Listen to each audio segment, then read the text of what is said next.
బొస్సే బొస నమ్మించి మోసం చేస్తావా? నాకే నమ్మక ద్రోహం చేస్తావా?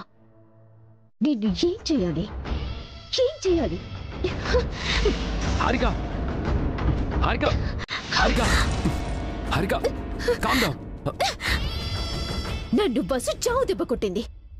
ఎలాగ రిలాక్స్ అవ్వను? ఆ అభిరామ్ బస్సులు నా ప్లాన్స్ అన్నింటినీ తలకిందులు చేశారు. నేను ఎలా కామ్గా ఉండగలను? ఓడిపోయింది నువ్వు మాత్రమే కాదు, నేను కూడా. ఇప్పుడు మనం ఆవేశపడి ప్రయోజనం లేదు హారిక, ఆలోచించాలి. అన్నీ ఆలోచించాకే ప్లాన్ చేశాం, కానీ అంతా రివర్స్ అయింది. కూల్ హారిక, మనం పూర్తిగా ఓడిపోలేదు, మనకింకా ఛాన్స్ ఉంది.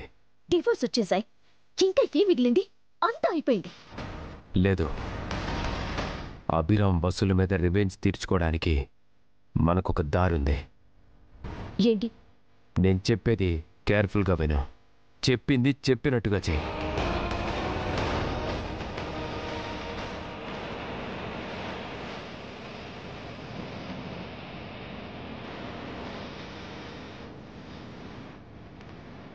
అవును కదా, ఆ దారి ఇంకా ఉంది కదా, అది నేనెలా మర్చిపోయాను? అందుకే ఆవేశపడకుండా ఆలోచించమంది. నీకు ఫినిక్స్ పక్షి గురించి తెలుసా? దాన్ని చంపి కాల్చి బూడిద చేసిన ఆ బూడిదలో నుంచి మళ్ళీ పుట్టుకొస్తుంది. ఎస్, ఇప్పుడు నేను కూడా ఆ పక్షిలాగా తిరగబడాలి. నా ఫ్యూచర్ని నేనే డిసైడ్ చేసుకోవాలి. రేపు మన మనుషుల్ని తీసుకొని ఆ ఇంటికెళ్ళు, నేను చెప్పినట్టుగా చెయ్యి. అభిరామ్ వసూలు ఎలా దారికి రారో నేను చూస్తాను. థ్యాంక్ యూ ఆదిత్య, టైంకి మంచి ప్లాన్ ఇచ్చావు. ఇక నేను ఏమి చేయలేనేమో అనుకున్నాను, ఏం చేయొచ్చు చెప్పావు.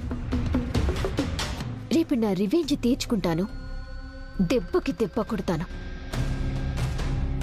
ఇప్పుడు నేను అనుభవిస్తున్న పెయిన్ రేపు వాళ్ళు అనుభవించేలా చేస్తాను. Wish you good luck Harika. కొడితే అభిరామ్ వసూల గోబా పగిలిపోవాలి. Go head.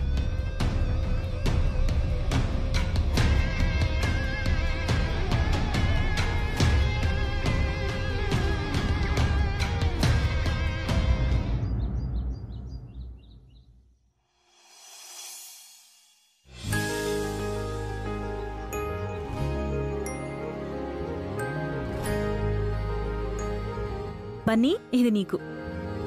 థ్యాంక్స్ పెద్దమ్మా. ఒరే, నువ్వు కూడా థ్యాంక్స్ చెప్పు. థ్యాంక్స్ అత్తయ్య. మమ్మీ, ఈరోజు మా స్కూల్లో పేరెంట్స్ మీటింగ్ ఉంది, నువ్వు డాడీ రావాలి. నైట్ మీ డాడీకి మెసేజ్ వచ్చింది బన్నీ, మేము వస్తున్నాం. నువ్వు కూడా స్కూల్కి రావాలమ్మా. నేను మావయ్య వస్తున్నాం కదా కిట్టు, మళ్ళీ మీ అమ్మ ఎందుకు? అవునులే వదినా, నేను మొగుళ్ళేని దాని కదా, నా అలాంటిది స్కూల్కి రాకూడదు. వసు ఆ ఉద్దేశంతో అనలేదు దమయంతి. కిట్టుని స్కూల్లో చేర్పించింది అభినే కదా, కిట్టు గురించి అభినే మాట్లాడతాడు. నేను కూడా వేరే ఉద్దేశంతో అనలేదులే వదినా, చదువురాని దాన్ని కదా, నేను స్కూల్కొచ్చి ఏం చేస్తాను అన్నాను. నేనంతా విన్నానే, నీ నోరు మాట్లాడుతుంటే నుదురు వెక్కిరిస్తోంది. నీ వెటకారం మాకర్థం కాలేదనుకోకు. పొద్దున్నే ఈ గొడవేంటొదినా, వదిలేయి. అత్తయ్యకు పొద్దున్నే టిఫిన్ కట్టే ముందు గొడవలు కావాలమ్మా. నేనేం గొడవ పడలేదురా, అదే వసుతో గొడవ పెట్టుకుంది. ఆ గొడవని నువ్వు పెంచి పెద్ద చేయాలనుకుంటున్నావు, అంతే కదా? అందరూ నన్నే అంటారేంటి? ఆ దమయంతి నోరు మంచిది కాదని చెప్తున్నాను అంతే. ఎవరి నోరు ఎలాంటిదో ఇక్కడ అందరికి తెలుసు. వసుగారు, పిల్లలు రెడీయా? రెడీ అండి. కిట్టు, రెడీ అయ్యావా? స్కూల్కి వెళ్దామా? వెళ్దాం మావయ్య. వసుగారు, పదండి.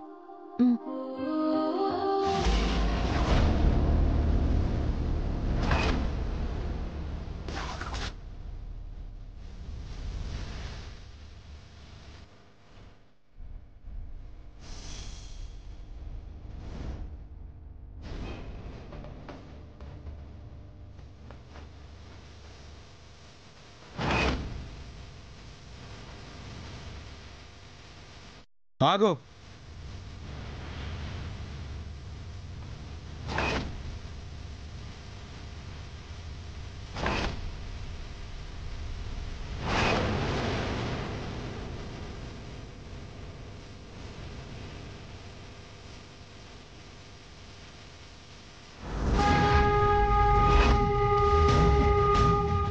మళ్ళీ ఎందుకు వచ్చావు? ఎవరు రమ్మన్నారు నేను? నేనే వచ్చాను.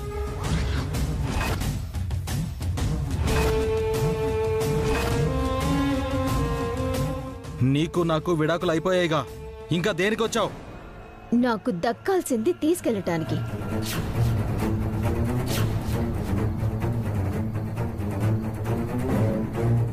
నీకు సంబంధించినవన్నీ తీసుకెళ్ళావు కదా, ఇంకా ఏమున్నాయి ఇక్కడ? నాకు విడాకులు ఇచ్చేస్తే సరిపోతుందా? లెక్క పూర్తవుతుందా? ఇంకా ఏం కావాలి నీకు? నన్ను నమ్మించి భలే మోసం చేసావక్క. నమ్మక ద్రోహం చేశావు. అఖిల్కి ఈ కుటుంబానికి నమ్మక ద్రోహం చేసింది నువ్వు. నాది మోసమైతే మీరు చేసిందేంటి బావగారు? తగ్గ కుట్ర అనాలా?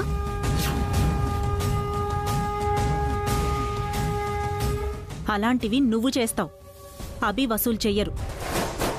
చెయ్యరు అని నేను అనుకున్నానక్క, కానీ చేశారు. నువ్వు చేసిన తప్పులకి తగిన శాస్తి చేశారు. ఆగండ్రా, అసలు అదెందుకు వచ్చిందో అడగండి. ఇదిగో తను నీ స్నేహితురాలే కదా, నువ్వే అడగత్తా? ఎవరు అడగాల్సిన అవసరం లేదు, నేనే అడుగుతాను. లాయర్ గారు,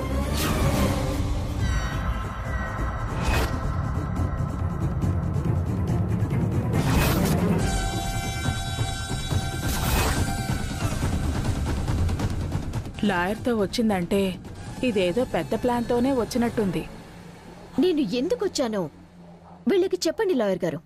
చట్ట ప్రకారం అఖిల్ హారికలకు విడాకులు వచ్చాయి, కానీ హారికకు న్యాయపరంగా రావాల్సిన భరణం రాలేదు. ఆ భరణం తీసుకోవడానికి తనొచ్చింది.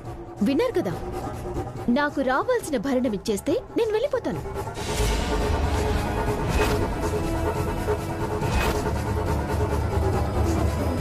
ఇంకా నీకు భరణం ఏంటే? ఈ ఇంట్లో నువ్వేం కష్టపడ్డావని నీకు భరణం ఇవ్వాలి. విడాకులు తీసుకుంటే భరణం ఇచ్చి తీరాలి. ఇవ్వకపోతే ఏం చేస్తారు?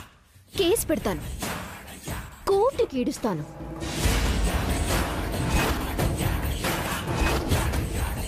అప్పుడు ఇంకా ఎక్కువ ఇవ్వాల్సి ఉంటుంది. చెప్పండి లాయర్ గారు. అవును, ఇక్కడే సెటిల్ చేసుకుంటే ఏ సమస్య ఉండదు. కోర్టుకు వెళితే పెద్ద మొత్తంలో నష్టపరిహారం చెల్లించాల్సి ఉంటుంది. పైగా మీ పరువు కూడా పోతుంది.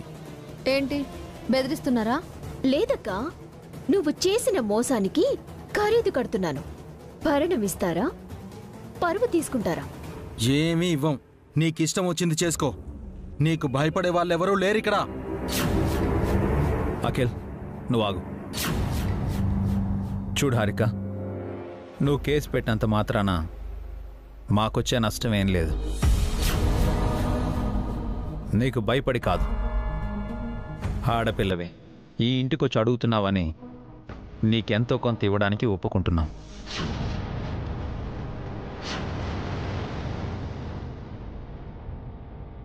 వసుగారు, వెళ్ళి ఆ డాక్యుమెంట్స్ తీసుకురండి. తను వాటా ఆస్తి తనకిచ్చేద్దాం.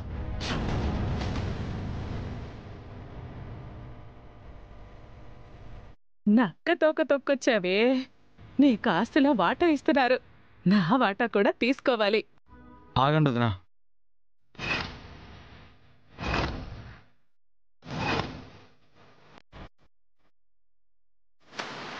తనకెందుకు ఆస్తి ఇవ్వాలన్నయ్య?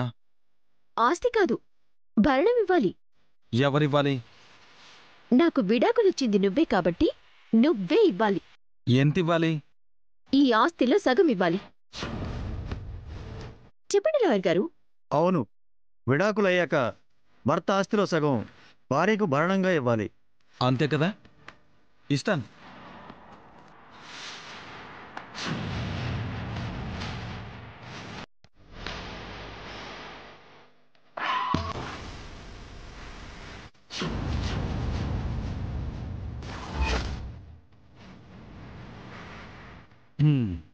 తీసుకో.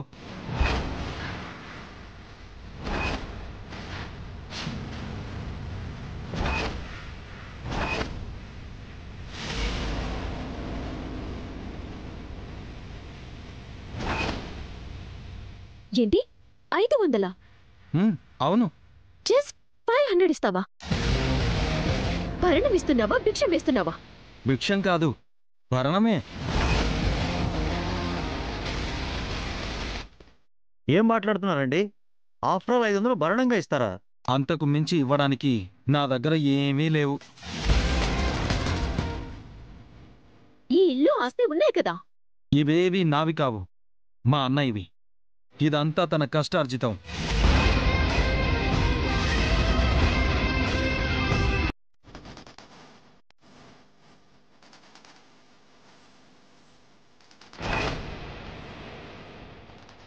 నా పేరుతో ఏ ఒక్క ఆస్తి లేదు. నా బ్యాంక్లో రూపాయి కూడా లేదు. చాలా రోజులుగా వీల్చైర్లో ఉన్నాను కాబట్టి సంపాదన కూడా లేదు. ఉన్నది ఒక్క 1000 రూపాయలు మాత్రమే. ఇందులో సగం నీకు తీసుకో.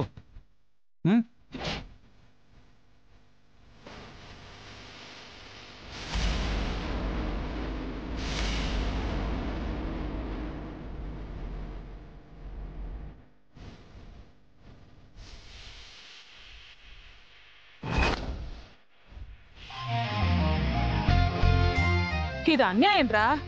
ఇంతకు ముందు సగం ఆస్తి ఇస్తామని దానికి ఆశ పెట్టారు. కనీసం పావ ఆస్తి అయినా ఇవ్వండ్రా, లేకపోతే అది ఎలా బతుకుతుందిరా? ముష్టెత్తుకుని బతకమను.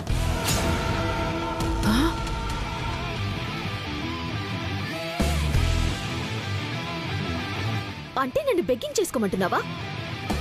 కాళ్ళు 2 పోయి వీల్ చైర్లో పడినా నీకు సిగ్గు రాలేదు.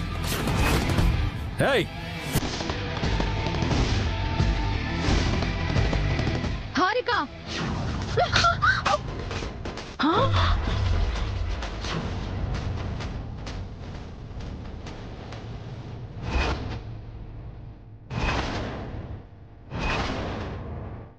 అఖిల్కి ఎవరి వల్ల కాళ్ళు పోయాయి? నీ వల్ల కాదా? సిగ్గులేంది ఎవరికి? నీకా అఖిల్కా? నా ముందే నా క్లయింట్ని కొడతారా? నీకెంత ధైర్యం? చూడండి లాయర్ గారు, తను ఒక్క చెంప దెబ్బ మాత్రమే తినింది.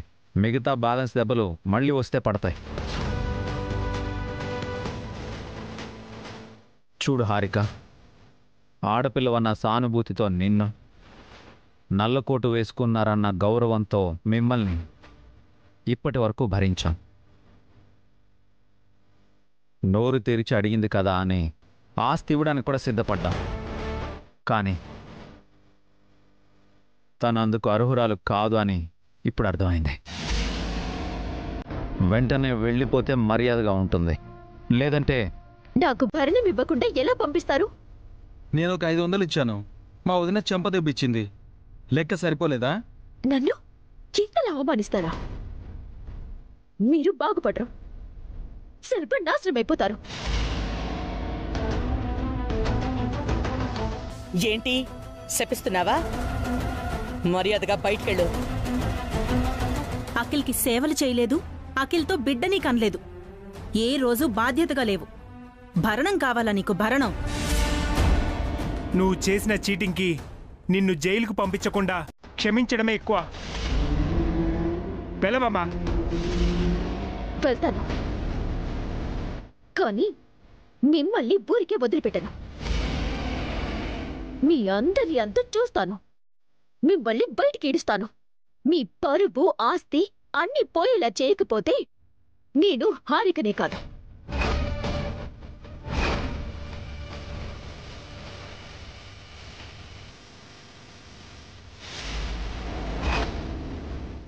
నీ ఇష్టం వచ్చింది చేసుకో. Get out.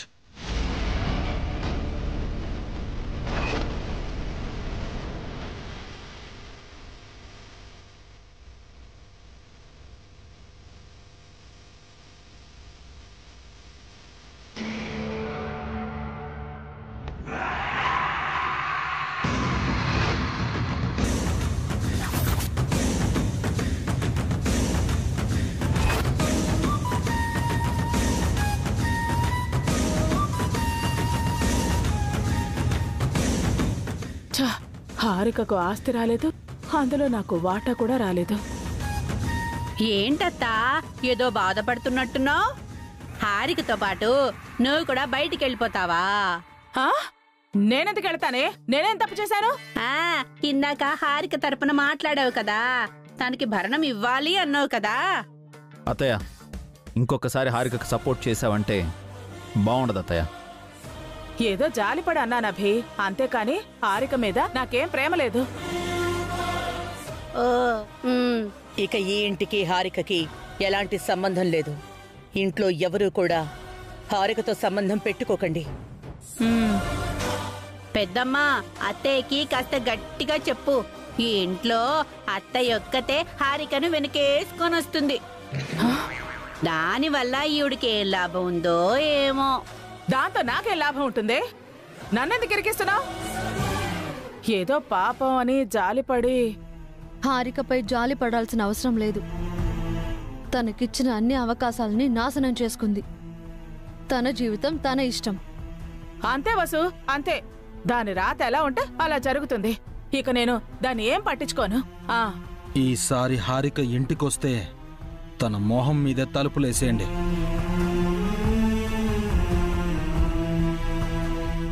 అతయ్య, నీకే చెప్తున్నాను, నువ్వు దాన్ని ఎంకరేజ్ చేసావనుకో, దానికి పట్టిన గతే నీకు పడుతుంది. అయ్యయ్యో, అదేం లేదు. నా మానా నేనుంటాను. నాకెవరితోనే అవసరం లేదు. వసుగారు, టైం అయింది, మనం స్కూల్కి వెళ్దాం పదండి. అన్నయ్య, నువ్వు ఆఫీస్కి వెళ్ళు. స్కూల్ పని అవ్వగానే నేను వచ్చి జాయిన్ అవుతాను. సరే అభి. పిల్లలు పదండి. వసుగారు, వెళ్దాం పదండి. రండి రండి.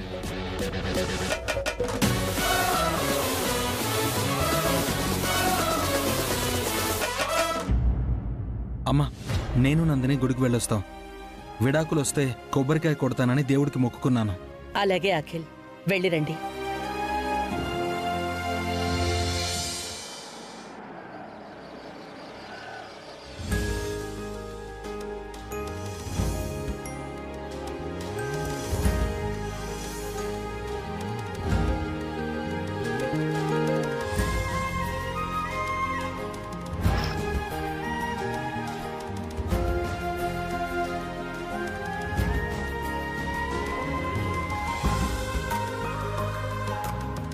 మీ అబ్బాయి బన్నీ చాలా బాగా చదువుతున్నాడు సార్. Very disciplined. స్పోర్ట్స్లో, ఎక్స్ట్రా కరిక్యులర్ యాక్టివిటీస్లో యాక్టివ్గా ఉంటాడు. తన గురించి మాకు ఎలాంటి కంప్లైంట్స్ లేవు. Thank you madam. మరి మా అను, కీర్తి ఎలా చదువుతున్నారు మేడం? వాళ్ళు కూడా బాగా చదువుతున్నారు మేడం. బన్నీ వాళ్ళని బాగా కేర్ చేస్తాడు. అన్ని విషయాల్లో దగ్గరుండి చూసుకుంటాడు. ఆడపిల్లల విషయాల్లో కూడా no issues. Madam, what about Kittu? ఆ అబ్బాయి గురించి చెప్పాలి. తను రెగ్యులర్గా స్కూల్కి రావడం లేదు. వచ్చినా చదవడు. క్లాసులో అల్లరి చేస్తాడు.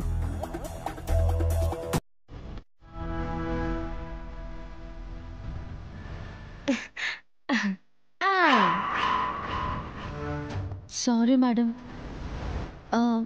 తను కొత్తగా వచ్చాడు కదా, మీరే కాస్త డిసిప్లిన్ నేర్పించాలి. కోర్స్, ఆ పని మేము ఎలాగూ చేస్తాం, కానీ మీరు కూడా కేర్ తీసుకోవాలి. షూర్ మేడం, మేము చూసుకుంటాం. బన్నీ క్లాస్లో అందరూ బాగా చదువుతారు. అందుకని కిట్టుని బన్నీ క్లాస్కి షిఫ్ట్ చేయాలనుకుంటున్నాం. బన్నీని మిగతా పిల్లల్ని చూసి కిట్టు నేర్చుకుంటాడు. మంచి నిర్ణయమే మేడం, ఆ పని చేయండి. ఇంకా ఏమైనా కంప్లైంట్స్ ఉన్నాయా? నో మేడం, మీరు టైంకి ఫీజు పే చేస్తున్నారు, పేరెంట్స్ మీటింగ్కి అటెండ్ అవుతున్నారు, కల్చరల్ ఈవెంట్స్ కూడా వస్తున్నారు. ఈ విషయంలో మేము చాలా హ్యాపీ. కిట్టు విషయమే మీరు కాస్త చూసుకోండి. తప్పకుండా మేడం. వస్తాం మేడం. మంచిదండి.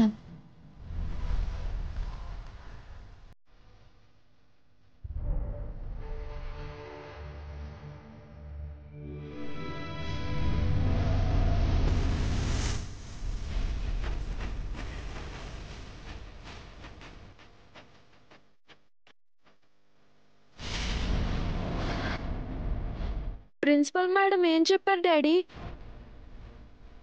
మీరు వెరీ వెరీ గుడ్ అని చెప్పారు.